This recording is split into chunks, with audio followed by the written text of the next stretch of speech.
Shalom, salam sejahtera Bapak Ibu pemirsa yang terkasih dalam Tuhan Yesus Kristus. Bertemu kembali dengan saya Yanti Ruku dalam acara penyejuk iman Mimbar Kristen melalui TVRI NTB. Sore hari ini kita akan membahas tema doa yang tidak henti-henti. Tentunya Bapak Ibu pemirsa sudah tidak sabar untuk mendengarkan uraian firman Tuhan saat ini. Saya akan memperkenalkan narasumber yang sudah hadir bersama dengan saya saat ini, Ibu Pendeta Trifosa Apriana Bua STH. Shalom Ibu Pendeta. Shalom Ibu Yanti. Bagaimana kabarnya? Puji Tuhan, luar biasa. Terima kasih Ibu Yanti. Luar biasa. Tentunya kita selalu menikmati hal yang baik Tuhan buat dalam hidup kita. Amin. Dan harapan yang sama Bapak Ibu pemirsa tentu merasakan juga hal yang Tuhan buat dalam kehidupan kita, hal yang sama, selalu diberkati oleh Tuhan. Baik, kita akan berdoa sebelum mendengarkan uraian firman Tuhan saat ini. Mari kita satu di dalam doa. Bapa di surga, Bapa yang kami sembah lewat anak-Mu Yesus Kristus, kami bersyukur sore hari ini Tuhan, untuk setiap hal yang Tuhan buat dalam hidup kami, kekuatan, kesehatan, perlindungan yang sempurna, dan kami juga bersyukur Tuhan boleh mengizinkan kami bertemu melalui acara penyejuk iman Kristen melalui TVRI NTB. Berkati narasumber yang akan menyampaikan firman Tuhan pada saat ini, Tuhan pakai sebagai alat berkat-Mu. Berkati juga Bapak Ibu pemirsa di rumah, Tuhan juga memberkati setiap apapun yang menjadi pergumulan doa mereka. Kami pertaruhkan penyejuk iman Kristen, biarlah jadi dari awal, pertengahan, dan berakhir di dalam nama Bapa, Putra, dan Roh Kudus kami berdoa. Amin. Baik, Bapak Ibu pemirsa tentunya sudah tidak bersabar untuk mendengarkan uraian firman Tuhan pada saat ini, dan waktu sepenuhnya saya serahkan kepada Ibu narasumber kita, Pendeta Trifosa Apriana Bua. Kepada Ibu saya persilahkan. Terima kasih Ibu Yanti. Ya, salam pemirsa. Saya senang sekali bisa ketemu kembali dengan pemirsa pada saat ini. Nah, Bapak Ibu Saudara yang terkasih dalam Tuhan Yesus Kristus, tema kebenaran firman Tuhan kita pada saat ini adalah doa yang tidak henti-henti, atau ya saya kasih kata lainnya, never stop praying. Ya, Bapak Ibu Saudaraku yang terkasih dalam Tuhan Yesus Kristus, yang menjadi dasar kebenaran firman Tuhan pada saat ini terambil dari Kolose pasal 1, kitab Kolose pasal 1 ayat yang ke-9 hingga ayat yang ke-12. Nah, saya minta dengan kasih Ibu Yanti untuk membacakan buat kita pada saat ini. Demikian firman Tuhan. Sebab itu sejak waktu kami mendengar, kami tiada henti-henti berdoa untuk kamu.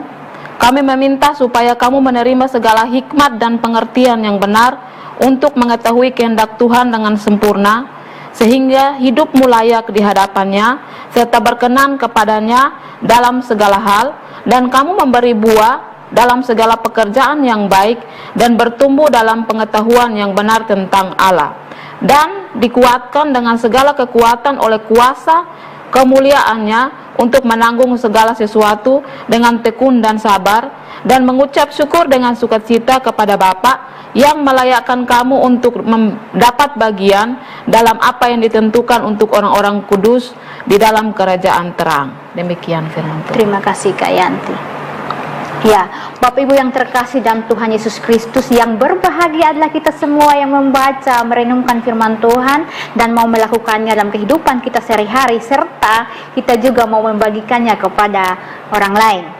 Nah, Bapak Ibu Saudaraku yang terkasih dalam Tuhan Yesus Kristus, kita membaca kebenaran firman Tuhan pada saat ini terambil dari Kolose.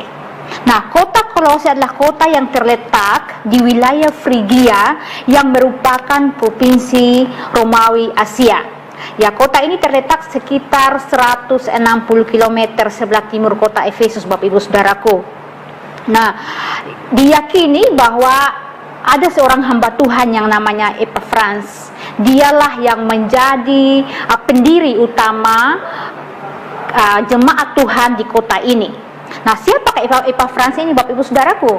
Beliau adalah anak rohani daripada Rasul Paulus. Jika diyakini bahwa Epafras percaya kepada Tuhan Yesus waktu Paulus memberitakan Injil di Efesus. Nah, Bapak Ibu Saudaraku yang terkasih, kita sebelum masuk di dalam pembahasan kita akan tahu dulu kenapa Paulus menulis kepada jemaat Tuhan di kitab Efesus. Kenapa harusnya doa yang tidak henti-henti ini harus dinaikkan kepada Tuhan. Ya, Bapak Ibu Saudaraku yang terkasih dalam Tuhan Yesus, pada saat itu kota Kolose dikenal dengan sebutan kota 4S. Nah, yang pertama adalah sejuk, kota yang sejuk. Kenapa kota yang sejuk? Ternyata kota ini bukan kota yang panas, bukan kota yang kering, bukan kota yang gersang. Kota yang sejuk karena dia terletak di lembah Sungai Siklus, yang mana suhu kota ini sangat sejuk sehingga banyak orang suka datang ke tempat ini untuk berlibur, maupun mereka banyak juga yang mau menetap di tempat ini. Nah, hal yang kedua, yang kedua adalah serba ada. Ya, jadi kota Kolose ini selain dia sejuk, dia juga serba ada, Bapak Ibu Saudaraku yang terkasih. Karena apa? Karena ada pelabuhan yang strategis. Ya, dari sungai menuju kepada Laodikia dan Hierapolis. Ya, jadi namanya pelabuhan artinya transportasi antar kota akan singgah di kota Kolose ini. Dan juga dikenal dengan sutranya, tekstilnya yang sangat bagus, sehingga banyak orang datang ke kota ini untuk bisa membeli tekstil. Nah, hal yang ketiga, yang ketiga adalah ini dia, sesat. Ternyata kota ini sesat. Tadi kita mendengar poin yang pertama, kota ini sejuk, kota ini serba ada, kita semua pasti senang. Tapi ternyata juga kota ini sesat, Bapak Ibu Saudaraku. Kenapa? Karena ajaran Gnostik tampaknya berakar kuat di kota ini. Ciri utamanya adalah dualisme yang memisahkan penciptaan dan juga penolakan akan hal-hal yang bersifat materi. Selain ini juga ada juga ajaran Yudaisme yang menekankan tentang hukum Taurat, yang menyesatkan pemahaman mengenai ajaran dan doktrin kekristenan, Bapak Ibu Saudaraku. Inilah yang kemudian membuat anak-anak Tuhan, jemaat Tuhan di tempat ini menjadi kebingungan. Nah, poin yang keempat, yang keempat adalah stabilitas. Nah, kota ini tidak stabil karena dia terancam oleh bencana alam. Kenapa? Tadi kita sudah mengetahui bahwa kota ini terletak di lembah Sungai Siklus, di mana gampang sekali untuk terjadi gempa bumi dan juga banjir. Nah, hal inilah membuat umat Tuhan di sana, jemaat Tuhan di sana hidup dalam ketakutan, hidup dalam kekhawatiran. Nah, dalam hal ini kemudian Paulus mulai menasihatkan jemaat di Kolose, karena ada banyak pertanyaan dari jemaat Tuhan di sana. Bagaimana seharusnya kita bersikap di dalam menghadapi situasi seperti ini? Ya, ajaran-ajaran yang sesat, yang tidak sesuai dengan yang mereka tahu tentang iman mereka. Padahal kenapa di ayatnya yang ke-9 tadi dikatakan bahwa sebab itu sejak waktu kami mendengarnya. Sebab apa Bapak Ibu? Di ayat ke-7 kalau kita baca, ternyata sebab Epafras bercerita kepada Paulus bahwa jemaat di Kolose telah menerima Tuhan Yesus, telah menerima Injil, telah mendengar tentang mendapatkan kasih karunia itu. Nah, jadi akhirnya Paulus, walaupun pada saat itu dia sendiri belum pernah datang ke Kolose, tetapi dia punya hubungan yang sangat erat dengan jemaat di Kolose, karena intensnya dia berkomunikasi dengan Epafras. Nah, karena diyakini bahwa Paulus adalah papa rohani atau mentor daripada Epafras, maka Paulus merasa bertanggung jawab atas umat-umat Tuhan yang ada di kota Kolose pada masa itu. Sehingga Paulus menasihatkan kepada jemaat di Kolose bahwa doa yang tidak henti-henti itu lah yang harus dinaikkan kepada Tuhan. Ya, di dalam keadaan yang tidak menentu ini. Bapak Ibu Saudaraku yang terkasih dalam Tuhan Yesus Kristus, dalam kehidupan kita hari-hari ini, saya percaya bahwa kita semua punya banyak pergumulan. Ya, ada banyak hal yang terjadi, kebingungan, ketakutan.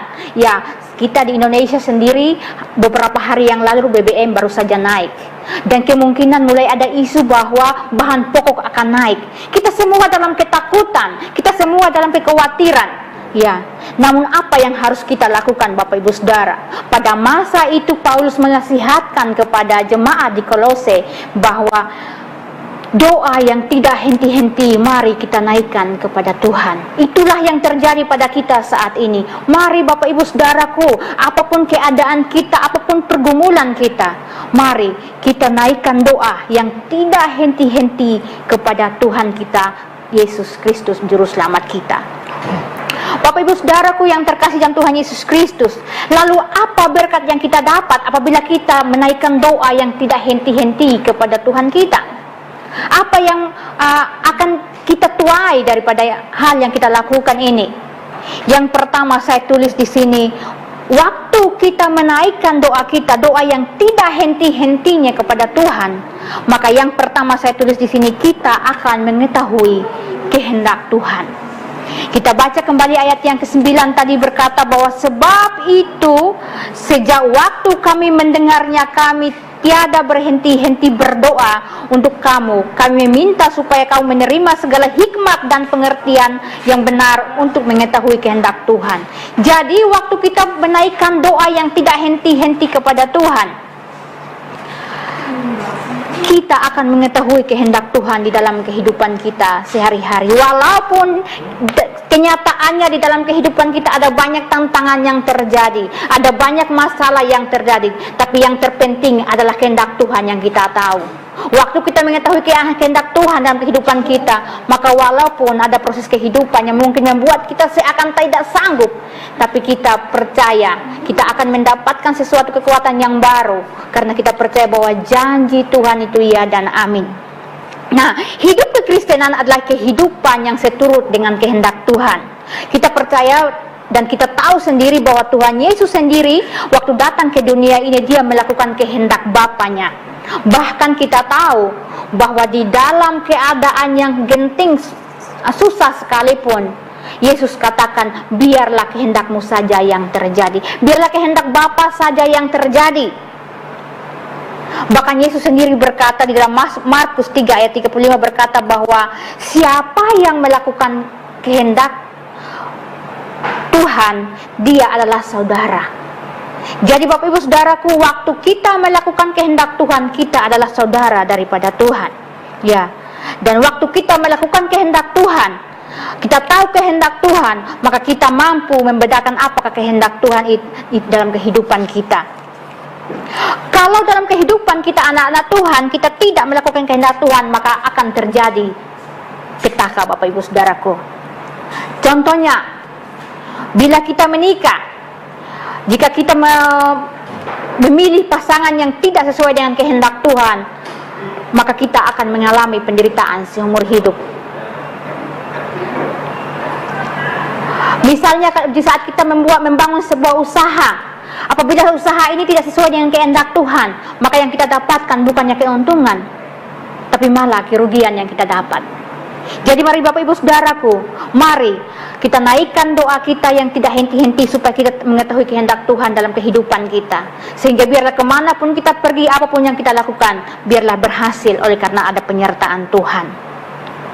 Nah, doa yang tidak henti-henti akan membuat kita mengerti kehendak Tuhan. Ketika kita berdoa secara tidak henti-henti, maka Tuhan akan memberikan kita dua hal. Hal yang pertama adalah hikmat. Dan yang kedua, pengertian yang benar. Tadi kita sudah membaca di dalam ayat yang ke-9 tadi. Nah, kedua hal ini akan menolong kita, akan membantu kita untuk mengerti tentang kehendak Tuhan secara sempurna. Bapak Ibu Saudaraku, kata hikmat dalam ayat ini diterjemahkan dari kata sophia, yang artinya adalah kemampuan untuk bijaksana. Nah, kata sophia ini sepadan dengan kata Ibrani hokmah, ya, yang artinya adalah kemampuan untuk melepaskan diri dari lika-liku kehidupan. Sedangkan kata pengertian yang benar berasal dari kata Yunani epignosis, yang artinya adalah kemampuan untuk berpikir. Nah, kata epignosis berasal dari kata epi, yang artinya agung atau di atas. Sedangkan yang benar, hikmat dan pengertian yang benar adalah pengetahuan di atas segala pengetahuan. Jadi Bapak Ibu Saudaraku, apabila kita mengetahui kehendak Allah, maka kita mendapatkan pengetahuan di atas segala pengetahuan. Nah, hal itulah yang memungkinkan kita untuk mengerti kehendak Tuhan. Nah, hidup tanpa hikmat dan pengertian yang benar memungkinkan kita untuk tidak mengerti kehendak Tuhan secara sempurna. Hal yang kedua yang kita dapatkan dari kita menaikkan doa kepada Tuhan dengan tidak henti-hentinya, hal yang kedua adalah berpotensi untuk bertumbuh secara rohani. Jadi yang pertama tadi, waktu kita menaikkan doa kita secara tidak henti-henti, kita akan mengetahui kehendak Tuhan. Sedangkan hal yang kedua adalah berpotensi untuk bertumbuh secara rohani. Baik, Bapak Ibu pemirsa, khususnya umat Kristiani, kita akan kembali lagi setelah komersil berikut ini.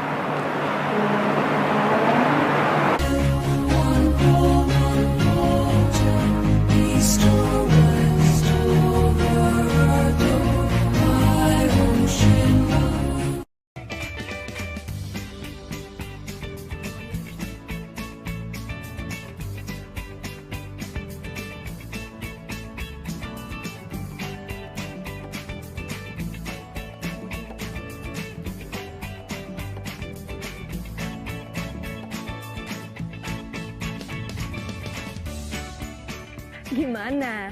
Bersih dan jernih kan siarannya? Jangan khawatir, semua ini gratis.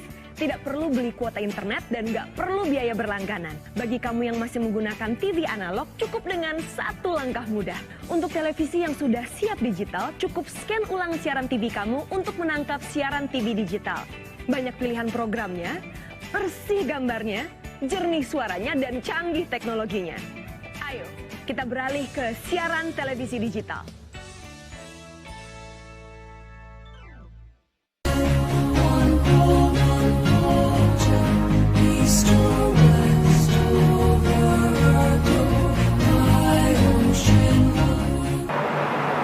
Bapak Ibu pemirsa, kita sudah mendengar uraian yang pertama, mengetahui kehendak Tuhan. Waktu selanjutnya saya serahkan ke narasumber kita. Ya, terima kasih Kak Yanti. Ya, Bapak Ibu Saudaraku yang terkasih, kita akan melanjutkan pembahasan kita pada saat ini. Jadi yang tadi kita sudah belajar bersama-sama bahwa doa yang tidak henti-hentinya akan membuat kita mengetahui tentang kehendak Tuhan. Nah, hal yang kedua adalah kita akan bertumbuh secara rohani. Di ayatnya yang ke-10, kita membaca kembali ayat yang ke-10. Berkata bahwa sehingga hidupmu layak di hadapannya serta berkenan kepadanya dalam segala hal, dan kamu memberi buah dalam segala pekerjaan yang baik dan bertumbuh dalam pengetahuan yang benar tentang Allah. Ya. Jadi kata kunci kehidupan adalah bertumbuh. Kalau kita bilang hidup tapi tidak bertumbuh, itu artinya abnormal, cacat, Bapak Ibu Saudaraku. Jadi sesuatu yang tidak bertumbuh adalah cacat. Sesuatu yang tidak bertumbuh adalah abnormal, tidak normal. Nah, coba bisa kita bayangkan kalau anak yang umurnya 17 tahun tetapi fisiknya masih bayi, maka itu namanya cacat. Atau mungkin orang ini umurnya 30-an tahun tetapi pemikirannya masih sama seperti anak kecil. Nah, ini artinya cacat, Bapak Ibu Saudaraku. Nah, kehidupan kekristenan bukan diukur dari lamanya ia menjadi Kristen atau dari keterlibatannya dalam melayani Tuhan, Bapak Ibu Saudara. Melainkan pertumbuhan rohani seseorang diukur dari buah.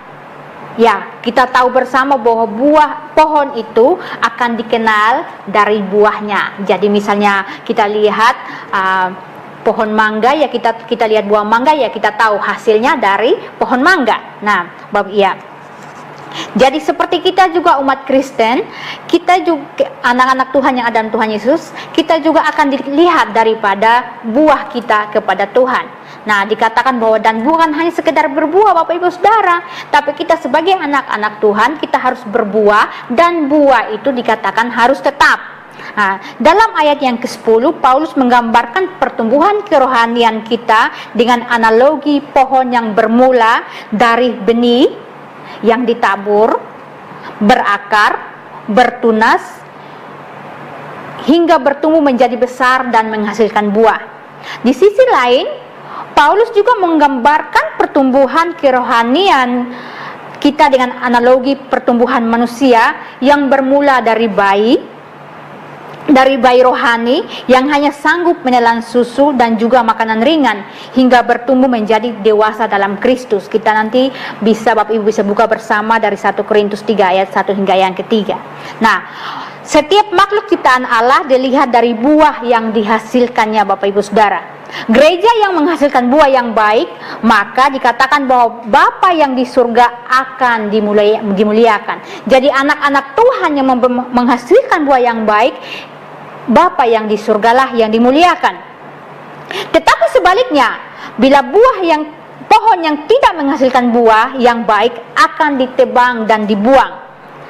Ya, di Matius 7 ayat 19 ya. Ya, jadi doa yang tidak henti-henti akan memampukan kita untuk berbuah secara rohani. Kita anak-anak Tuhan, kita tahu bersama, Paulus juga menulis di dalam Galatia 5 ayat 22 sampai 23 tentang buah roh. Nah, inilah yang Tuhan mau, supaya kita bertumbuh dan kita menghasilkan buah roh, dan biarlah buah itu tetap.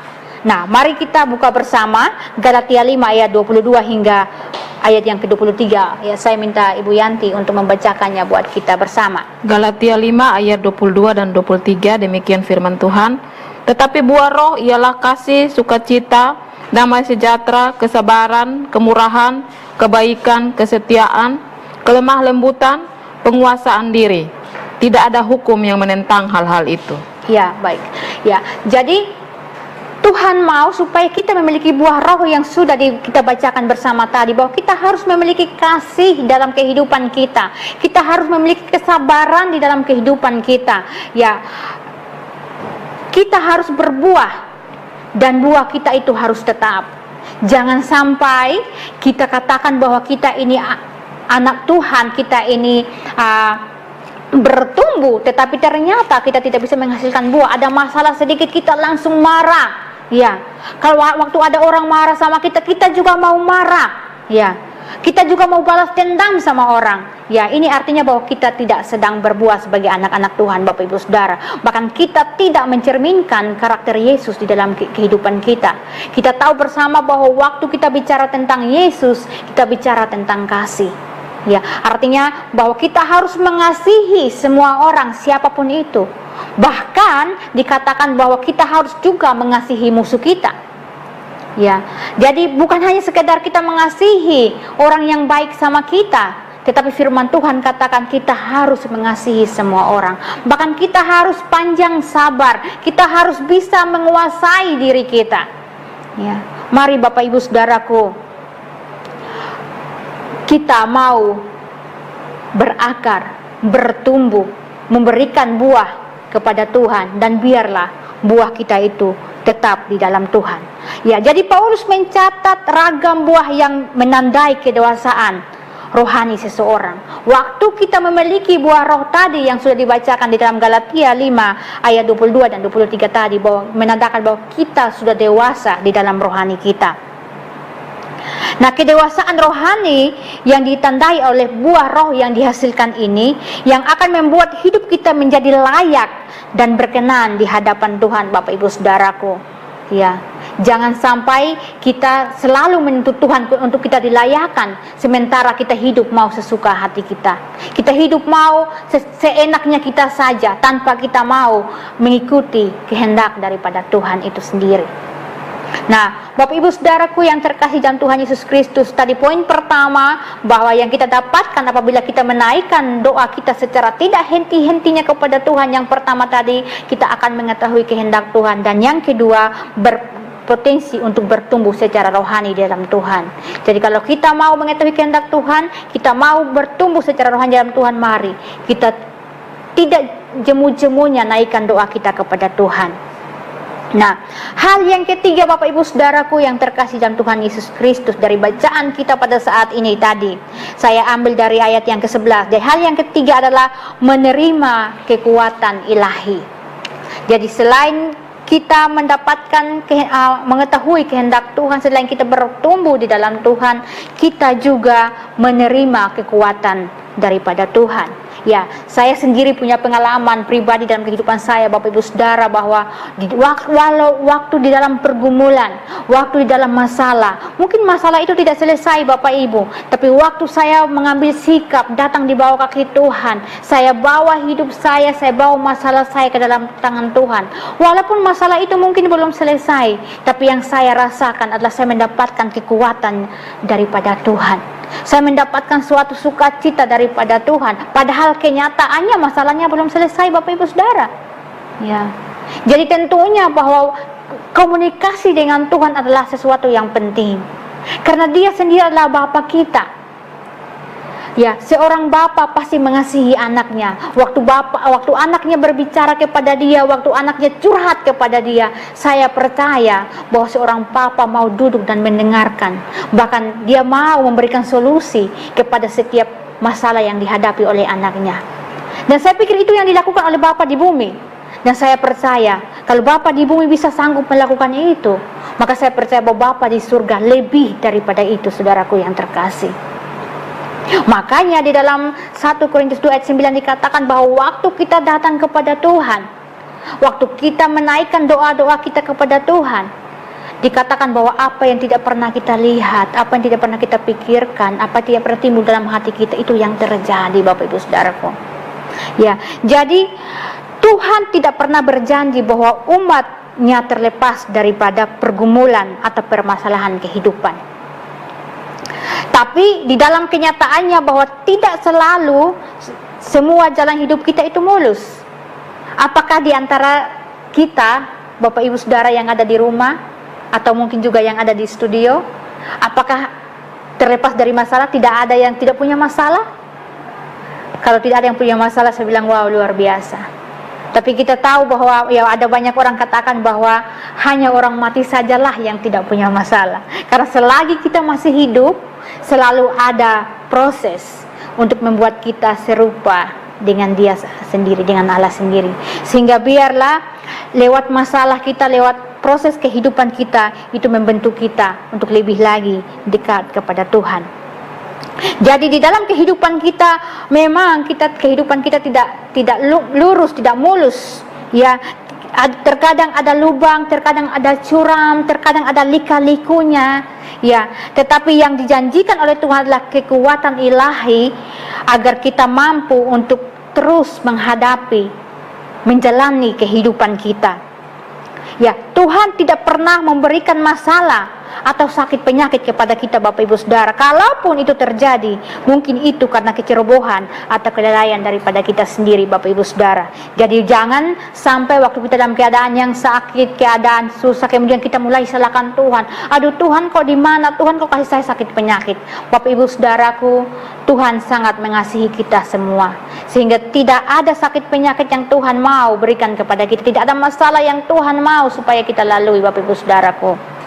Tapi kalau itu pun terjadi, maka itu adalah kelalaian kita. Bapak Ibu Saudaraku, ketahuilah bahwa tidak seorang manusia pun di dunia terlepas daripada masalah Bapak Ibu Saudara. Entah dia itu orang percaya atau orang yang tidak percaya, entah dia itu orang tua atau orang muda, entah dia itu kaya atau miskin, pasti akan selalu dihadapkan dengan permasalahan kehidupan Bapak Ibu Saudaraku. Nah, namun yang menjadi pertanyaan adalah bagaimana kita harus bersikap ketika permasalahan terjadi. Kita sebagai orang percaya waktu permasalahan terjadi, mari Bapak Ibu Saudara, berikan respon yang benar. Waktu kita memberikan respon yang benar, saya percaya bahwa penyelesaiannya pun akan menjadi hal yang benar. Ketika doa menjadi bagian dalam hidup kita, waktu permasalahan terjadi, mari kita mau mengambil sikap. Kita mau naikkan doa kita, mau komunikasikan kepada Tuhan. Maka saya percaya bahwa waktu kita komunikasi dengan Tuhan, waktu kita naikkan doa kita kepada Tuhan, kita sampaikan pergumulan kita kepada Tuhan, maka satu hal yang pasti, kita mendapat kekuatan yang ilahi daripada Tuhan. Nah, kekuatan ilahi ini tidak dimiliki oleh orang yang tidak percaya kepada Tuhan, Bapak Ibu Saudaraku. Bahkan orang yang tidak mengenal Tuhan. Ada banyak orang yang waktu mendapatkan situasi mereka mau bunuh diri, mereka lari kepada narkoba, mereka lari kepada kelab malam, mereka berpikir bahwa dengan melakukan keputusan ini, hal ini mereka akan menyelesaikan menghadapi masalah mereka. Tapi ternyata ini salah, Bapak Ibu, akan menimbulkan masalah yang baru. Jadi mari Bapak Ibu Saudaraku, waktu masalah terjadi, ambil sikap yang benar, datang kepada Tuhan. Dengan tidak henti-hentinya naikkan doa kita kepada Tuhan. Baik, Bapak Ibu pemirsa, kita akan bertemu kembali setelah komersil berikut ini.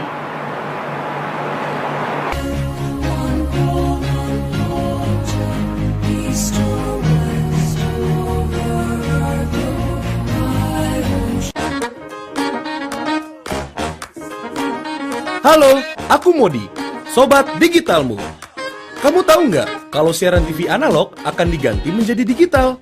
Untuk beralih ke siaran TV digital, kamu hanya perlu menginstal set-top box tanpa membayar iuran bulanan. Siaran TV digital membuat gambar televisimu lebih bersih, lebih jernih, dan lebih canggih teknologinya. Ayo, segera bermigrasi ke siaran TV digital. Bersih gambarnya, jernih suaranya, canggih teknologinya.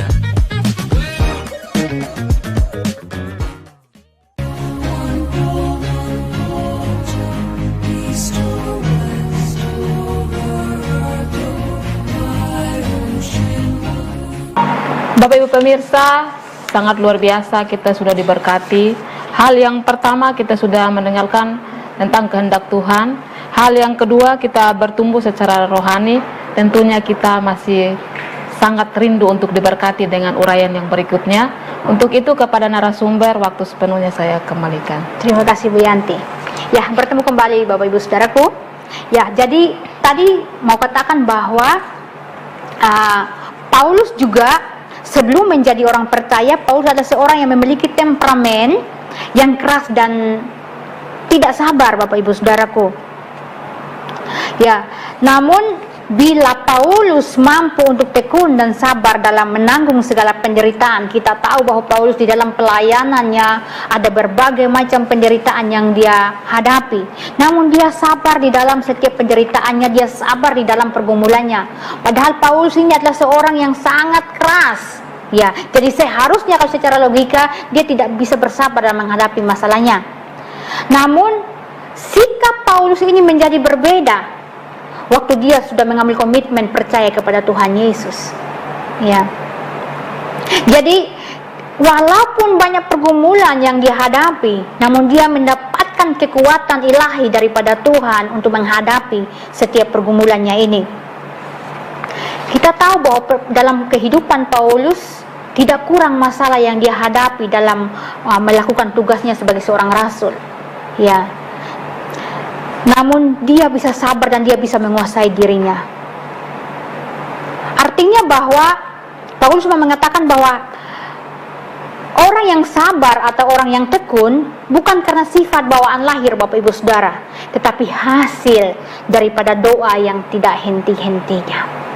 Maka mari Bapak Ibu Saudaraku, saat ini saya ajak Bapak Ibu Saudaraku, apapun situasi kita, apapun keadaan kita, mari jangan henti-henti untuk berdoa kepada Tuhan. Jangan henti-henti untuk datang kepada Tuhan sebagai juru selamat kita. Hal yang keempat, dari kebenaran firman Tuhan pada sore hari ini, pada saat ini, adalah bersyukur. Ini saya ambil dari ayatnya yang ke-12. Jadi ayat yang ke-12 berkata, dan mengucap syukur dengan sukacita kepada Bapa yang melayakkan kamu untuk mendapat bagian dalam apa yang ditentukan untuk orang-orang kudus di dalam kerajaan terang. Jadi waktu kita menaikkan doa kita, waktu kita berdoa secara tidak henti-hentinya, maka tadi walaupun kita masih ada di dalam masalah kita, walaupun kita masih punya banyak pergumulan, namun tadi kita mendapatkan kekuatan daripada Allah. Dan selain itu kita masih mampu untuk bersyukur di dalam semua penderitaan kita, di dalam semua kesusahan kita masih mampu untuk kita bersyukur. Jadi dampaknya doa yang tidak henti-henti akan memampukan kita untuk bersyukur untuk apa yang terjadi di dalam kehidupan kita. Nah, 1 Tesalonika 5 ayat 18, mungkin Kak Yanti bisa membacakannya buat kita semua. 1 Tesalonika 5 ayat 18. Ayat 18. Mengucap syukurlah dalam segala hal, sebab itulah yang dikehendaki Allah di dalam Kristus Yesus bagi kamu. Ya, ini firman Tuhan mengatakan bahwa mengucap syukurlah dalam segala hal. Ya, karena apa? Karena itu yang Yesus kehendaki, itu yang Bapa kehendaki dalam kehidupan kita, anak-anak Tuhan. Jadi mengucap syukur bukan berarti waktu kita dalam keadaan yang baik-baik saja lalu kita bilang terima kasih Tuhan, lalu kita naikkan syukur kita, bukan. Tetapi dikatakan bahwa di dalam segala hal baiknya kita menaikkan syukur kita. Artinya di dalam penderitaan kita sekalipun, di dalam lembah kekelaman sekalipun, di dalam pergumulan kita sekalipun, Tuhan mau supaya kita tetap naikkan syukur kita. Wah, pasti mulai bertanya, banyak yang bertanya, mana mungkin dalam penderitaan saya bisa mengucap syukur. Saya percaya bahwa ini kata firman Tuhan, ini adalah kebenaran firman Tuhan. Waktu kita datang kepada Tuhan, ada kemampuan kita yang Tuhan berikan untuk kita bersyukur kepada Tuhan, walaupun kita di dalam penderitaan kita. Bapak Ibu Saudaraku yang terkasih dalam Tuhan Yesus Kristus, masih ingatkah Bapak Ibu tentang cerita 10 orang kusta yang ditahirkan oleh Tuhan? Waktu mereka datang kepada Tuhan, mereka minta ditahirkan. Ya, satu jalan yang sangat luar biasa bahwa mereka tidak pergi ke paranormal untuk minta kesembuhan. Mereka datang kepada Tuhan, dan kita melihat apa yang terjadi Bapak Ibu Saudaraku. Mereka semua disembuhkan Bapak Ibu Saudaraku. Ya, lalu waktu mereka semua sudah sembuh, apakah semua datang kembali kepada Tuhan untuk berterima kasih, untuk mengucap syukur? Ternyata tidak. Dari 10 orang, hanya 1 orang yang datang kepada Tuhan, tersungkur di hadapan Tuhan dan berterima kasih kepada Tuhan, menaikkan syukurnya kepada Tuhan. Lalu Tuhan mulai bertanya, bukankah tadi yang sembuh itu 10 orang? Lalu yang datang hanya 1 orang. Di manakah yang ke-9 itu? Ini artinya bahwa Tuhan mau di dalam kehidupan kita, waktu kita sudah dibebaskan daripada belenggu kita, dari masalah kita, dari pergumulan kita, mari kita bersyukur kepada Tuhan. Mari kita berterima kasih kepada Tuhan. Ya. Dan sekali lagi saya mau tekankan bahwa kita harus bersyukur di dalam segala hal. Jadi waktu saya mengatakan bahwa kita bersyukur di dalam segala hal, kita mulai berpikir, mana mungkin saya bisa bersyukur di dalam penderitaan saya? Mana mungkin saya bisa bersyukur di dalam pergumulan saya? Mana mungkin saya punya masalah yang sangat besar kok saya bisa bersyukur? Tapi saya percaya bahwa waktu kita bawa di hadapan Tuhan, bukankah Tuhan katakan bahwa Yesus katakan bahwa marilah kepadaku semua yang letih, semua yang lesu, semua yang punya pergumulan, datang kepada Tuhan. Tuhan katakan apa? Waktu kamu datang kepadaku, aku memberikan kepadamu kelegaan. Luar biasa Bapak Ibu Saudaraku yang terkasih dalam Tuhan Yesus Kristus.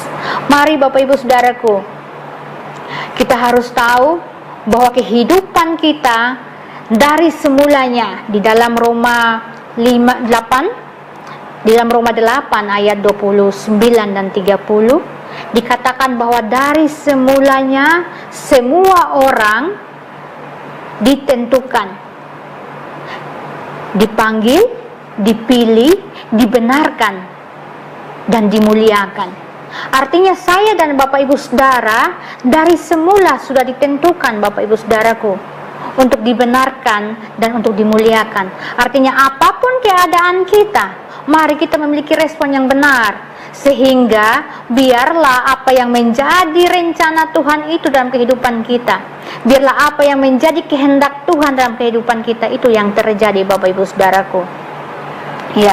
Ya, terkadang dalam kehidupan kita, ya tadi kita tahu bahwa dari semula Allah menentukan kita, dari semula Allah memanggil kita. Namun pada kenyataan kok hidup kita kok mutar-mutar, hidup kita kok tidak selesai-selesai dengan masalah itu.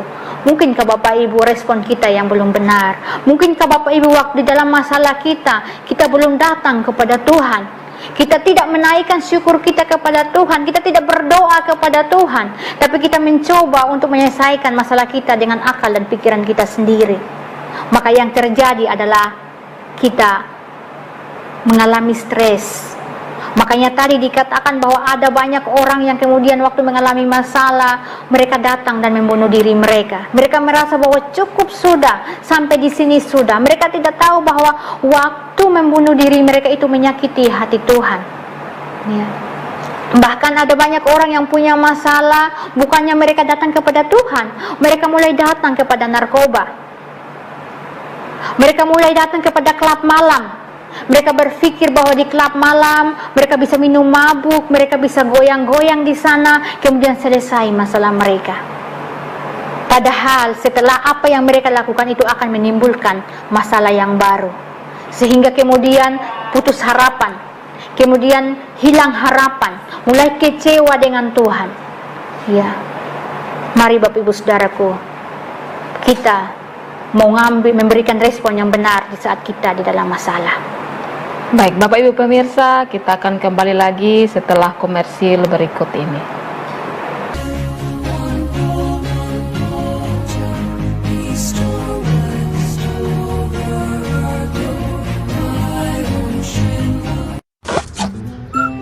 Kanan dikit. Geser lagi. Besok.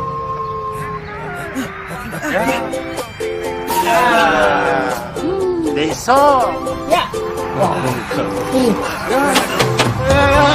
Besok.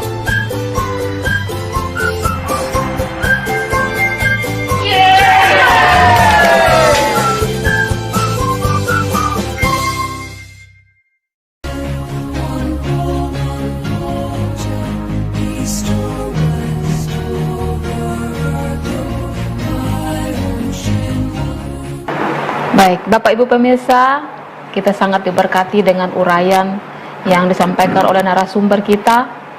Secara pribadi sangat diberkati. Untuk itu, waktu selanjutnya saya kembalikan ke narasumber kita. Ya, terima kasih Ibu Yanti. Jadi Bapak Ibu Saudaraku, kita harus mampu bersyukur di dalam setiap pergumulan kita. Saya tahu bahwa ini bukan hal yang gampang Bapak Ibu Saudaraku, tetapi saya percaya bahwa waktu kita bersama dengan Tuhan, Tuhan memampukan kita untuk bersyukur di dalam apapun menjadi keadaan kita. Waktu kita berdoa, maka Allah akan memampukan kita untuk melihat kebaikannya. Terkadang waktu kita di dalam masalah, kita hanya fokus dengan masalah kita. Kita hanya fokus dengan bagaimana kita menyelesaikan masalah kita. Kita mulai lupa bahwa ada Tuhan yang mampu menolong kita.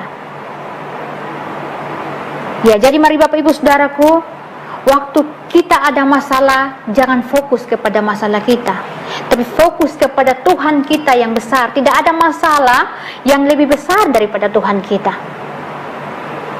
Tidak ada sesuatu yang lebih besar daripada Allah kita Bapak Ibu Saudaraku. Jadi waktu kita berdoa kepada Tuhan, Dia akan memberikan kita kekuatan, kemampuan untuk menghadapi masalah kita. Jadi kita jangan bersungut-sungut, tetapi biarlah kita boleh terus bersyukur, kita boleh terus merenungkan firman Tuhan, kita boleh terus melakukan kehendak firman Tuhan, sehingga biarlah Tuhan memberikan kita jalan keluar di dalam menghadapi setiap masalah kita.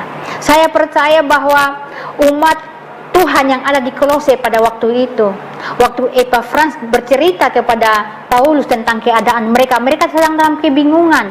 Mereka tentang ajaran-ajaran sesat, tentang keadaan mereka yang sering terjadi gempa, banjir, ya, ada banyak situasi yang terjadi, mereka sedang dalam kebingungan. Dan saya percaya bahwa waktu Paulus memberikan nasihat kepada mereka, kita lihat Bapak Ibu Saudaraku, bahwa jemaat terus bertumbuh di dalam kasih karunia. Bahkan mereka boleh luar biasa, mereka boleh hidup penuh dengan pengetahuan akan Injil, ya. Karena apa? Karena mereka tidak mau melihat keadaan mereka secara jasmani tadi. Mereka tidak mau melihat bahwa ternyata ada gempa terjadi setiap waktu, ada banjir kapan saja bisa datang, ada ajaran-ajaran sesat yang ada. Mereka tidak melihat itu, tapi mereka melihat bahwa ada Yesus yang mereka percayai, ada Yesus yang mereka yakini, ada Injil yang hidup yang ada bersama dengan mereka. Dan tentunya mereka juga melihat teladan daripada Paulus dan Epafras sendiri. Bapak Ibu Saudaraku, kita harus tahu bahwa si Paulus menulis surat ini, Paulus memberikan nasihat kepada jemaat di Kolose ini. Dia sedang dalam tahanan rumah di Roma. Bapak Ibu Saudara, dalam tahanan tidak enak Bapak Ibu, ya. Tidak bisa enak-enaknya mau kemana, mungkin mau keluar beli kangkung ke, ya, mau kemana tidak enak Bapak Ibu Saudaraku. Dia harus diawasi. Kalau dia mau apa, dia harus dijaga. Dan saya percaya bahwa jemaat di Kolose melihat teladan daripada Paulus sendiri dan juga Epafras, bahwa mereka di dalam penderitaan, mereka di dalam pergumulan, mereka di dalam masalah, tapi ternyata mereka bisa melewatinya. Kenapa Bapak Ibu Saudara? Karena tadi mereka menaikkan doa mereka secara tidak henti-henti, sehingga mereka mengetahui bahwa di dalam penderitaan sekalipun itulah kehendak Allah membuat mereka bertemu muka dengan Tuhan, sehingga mereka boleh mendapatkan kekuatan yang baru. Di dalam pergumulan mereka boleh bertumbuh secara rohani. Di dalam pergumulan mereka boleh mengucap syukur, bisa mengucap syukur. Itulah yang membuat jemaat di Kolose pada masa itu tetap semakin kuat, tetap bertumbuh walaupun di dalam pergumulan. Nah Bapak Ibu Saudaraku yang terkasih, apa yang menjadi keputusan kita saat ini? Dunia semakin bergelora, masalah semakin terjadi, keadaan ekonomi yang tidak menentu. Apa yang kita hadapi? Firman Tuhan katakan, biar langit tergoncang, bumi tergoncang, anak kerajaan Allah tidak tergoncang. Siapakah anak kerajaan Allah? Saya dan Bapak Ibu Saudara. Mari Bapak Ibu Saudaraku yang terkasih, ayo kita ambil respon yang benar di saat kita di dalam masalah. Mari kita ambil respon yang benar di saat kita di dalam pergumulan kita, sehingga biarlah kita boleh berkenan di hadapan Tuhan.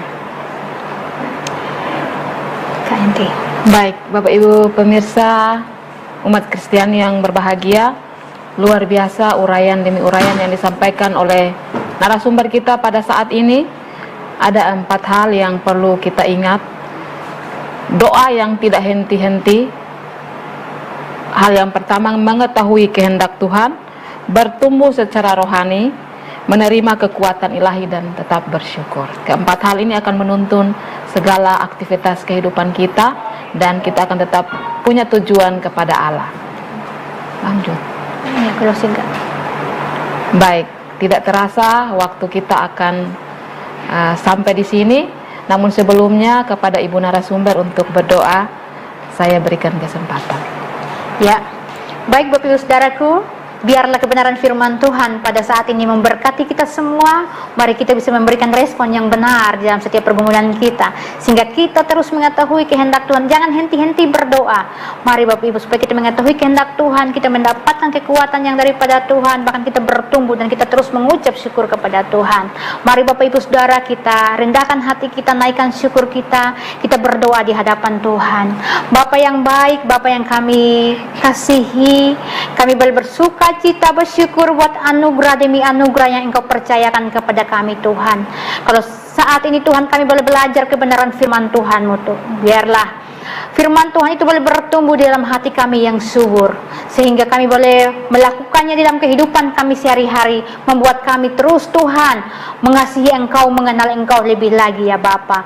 Terima kasih Tuhan. Saat ini juga kami berdoa memberkati bangsa dan negara kami Tuhan. Kiranya diberkatilah bangsa kami, pemerintahan di bangsa kami Tuhan, sehingga biarlah Tuhan biarlah semua yang mengambil bagian di dalam pemerintahan boleh melakukan tugas dan tanggung jawab dengan takut akan Engkau ya Bapa. Kami percaya Tuhan bahwa Engkau terus memberkati bangsa kami Tuhan, memberkati pemerintahan kami Tuhan, sehingga bangsa kami terus bertumbuh di dalam Engkau ya Bapa. Terima kasih. Kami juga berdoa memberkati TVRI Provinsi Nusa Tenggara Barat yang menjadi fasilitas buat kami untuk menyatakan kebenaran firman-Mu. Engkau memberkati setiap karyawan, staf yang ada di tempat ini Tuhan. Apapun keadaan mereka, keluarga mereka Tuhan, kami percaya Engkau memberkati ya Bapa. Dan biarlah Tuhan Engkau terus Tuhan memberkati tempat ini, TVRI ini, sehingga terus bertumbuh, berkembang di dalam Engkau ya Bapa. Terima kasih Tuhan Yesus. Kami serahkan seluruh kehidupan kami ke dalam tangan kasih-Mu, bahkan seluruh pemirsa di rumah juga Tuhan Engkau memberkati. Yang sakit disembuhkan, yang lemah dikuatkan, yang susah Engkau menghibur, bahkan di dalam setiap pergumulan mereka, biar mereka boleh menaikkan doa dan syukur mereka kepada-Mu Tuhan, sehingga mereka boleh mendapatkan kekuatan yang baru daripada Engkau. Engkau menjawab setiap pergumulan mereka pada waktunya, dan nama-Mu dimuliakannya Bapa. Terima kasih Bapa yang baik. Kami boleh bersyukur Tuhan di dalam nama Yesus. Haleluya. Amin.